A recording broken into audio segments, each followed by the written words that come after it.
Hello, I'm Jonathan Dunsky, author of the Adam Lapid Mysteries, and today I'd like to tell you about a terrific crime novel called In the Midst of Death by Lawrence Block.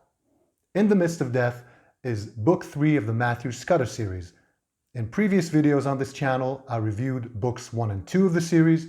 You can find a link in the description to this video to a playlist that includes both those reviews. In the Midst of Death, Matthew Scudder's client is a police officer by the name of Jerry Broadfield. Broadfield has been on the New York Police Department for a good number of years, and he's a detective, and for some reason he decides to approach a special prosecutor who is investigating the police department for corruption to offer information to that prosecutor in exchange for immunity and perhaps for some other benefit which is unclear.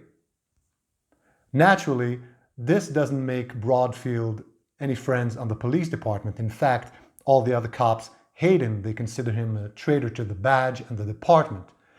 And so they're looking for a way to do him some damage. Broadfield has been involved with a high-end prostitute by the name of Portia Carr. And some of the other cops leaned on Carr and got her to make a complaint that Broadfield was extorting her for both sex and money.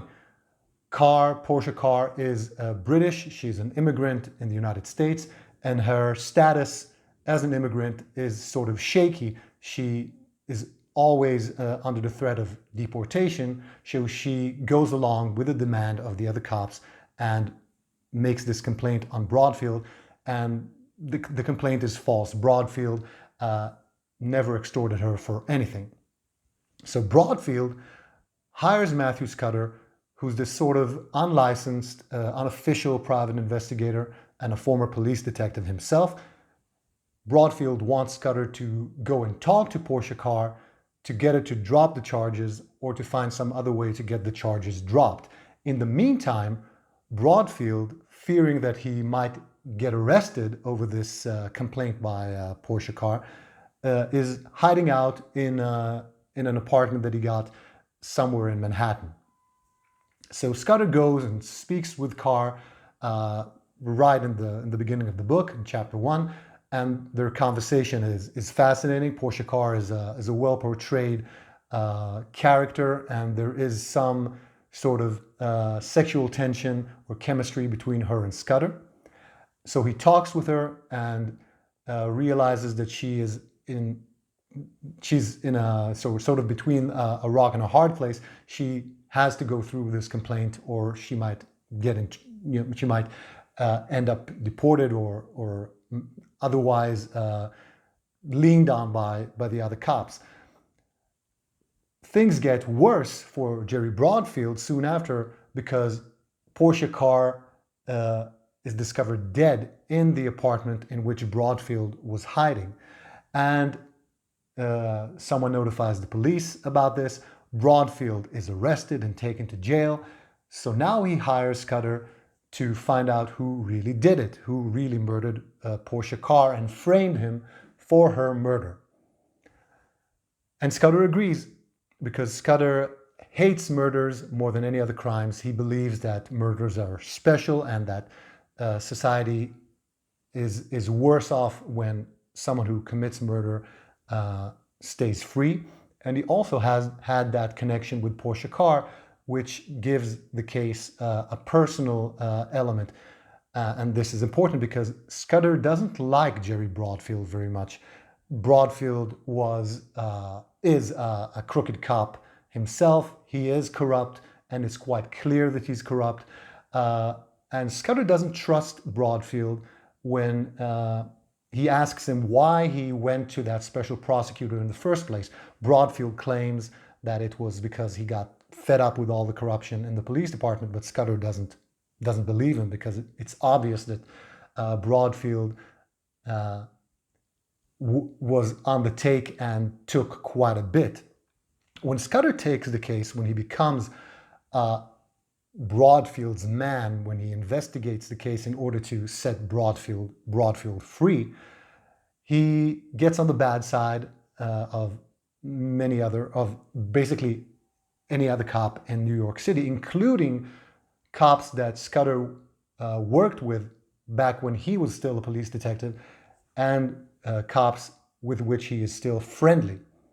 And Scudder also knows that he places himself at a certain level of physical danger because there is a possibility that Portia Carr was killed by another police officer or officers who were intent on framing Broadfield for murder in order to discredit him and any information that he gave to the special prosecutor, and also to get even with him in the worst, in a major way, to get him thrown in jail for murder.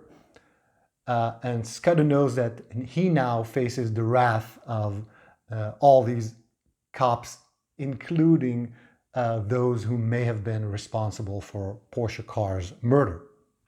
So Scudder begins investigating the case as he did in books 1 and 2 of the series. He does so methodically and step by step, speaking with people, gathering information, interviewing people from Broadfield's life and from people who knew Portia Carr or knew about her business, and he sort of gathers information and sort of stitches it together until he gets to a certain conclusion. And he makes mistakes along the way.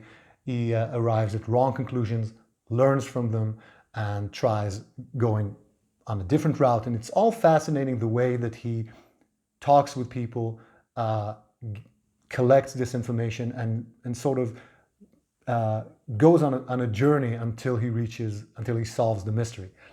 One of the characters Scudder talks with and is assisted by in this book is Elaine Mardel. Elaine Mardel briefly appeared in book 1. But she played no role in the investigation itself in that book. And in this book, In the Midst of Death, she does play a role in helping Scudder solve the case. Elaine Mardel is a prostitute with whom Scudder has had a sort of on and off sexual relationship from his years as a police officer. And they're friendly. They like each other, not just sexually, but also just socially, just talking with each other. She's a woman with whom he feels comfortable. And because she's a prostitute, he goes to her for help in learning more about Portia Carr, her reputation, trying to learn more about who her clients might have been.